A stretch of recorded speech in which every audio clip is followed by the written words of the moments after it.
नमस्कार साथियों, मेरा नाम श्री कृष्ण हरी है। मैं बिहार से हूँ। भारत जोड़ो यात्रा में मैं भी भारत यात्रियों में एक हूँ। अनुभूति अनुभव कई दिशाओं में रहे हमारे, और कई कहानियाँ कुछ इस किस्म की रही कि जिन्होंने अंदर तक हिला दिया।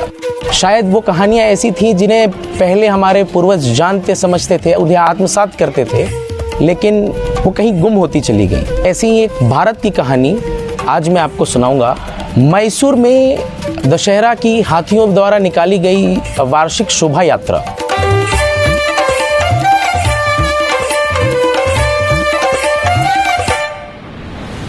मैसूर की भव्य दशहरा शोभा यात्रा के बारे में तो हम सभी जानते हैं, जहां हाथियों का एक दल देवी चामुंडेश्वरी की मूर्ति 750 किलोग्राम सोने के हौदे पर अपनी पीठ पर लेकर एक शोभा यात्रा में मैसूर महल से निकलकर बंकीवट तक जाता है।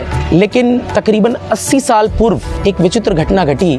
मुख्य शाही हाथी, जिसे ये जिम्मेदारी निभानी होती है, वो रहस्यमय तरीके से बीमार पड़ गया। महावतों ने, वन अधिकारियों ने, महल के सेवादारों ने, सभी ने प्रयास किया कि हाथी जल्द से जल्द स्वस्थ हो, लेकिन ऐसा हो न सका।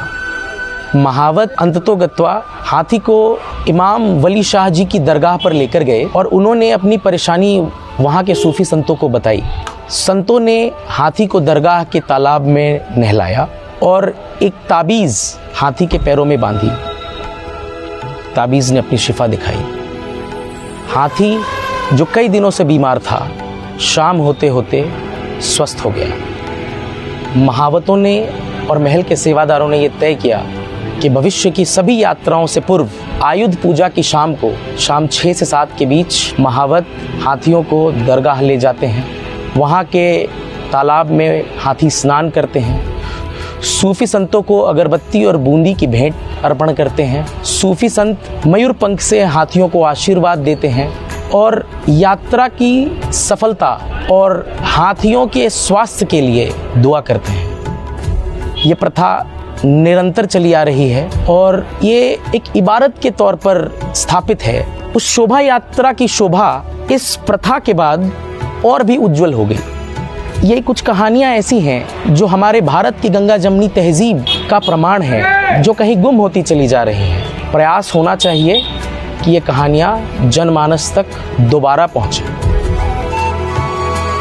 भारत जोड़ो की यात्रा के क्रम में कहानियाँ तो यूँ कई आईं, परंतु इस कहानी ने मरम्मत कर दिया। वैमनस्य का जो माहौल आज देश में फैलाया जा रहा है, धार्मिक आधार पर, भाषाई आधार पर, प्रांतीय आधार पर जिस किस्म से देश के लोगों को बांटा जा रहा है, ये कहानियाँ हमारे उस विश्वास को सुदृढ़ करती है कि भारत अनेकताओं में एकता का देश है, विविधताओं में एकता का देश है।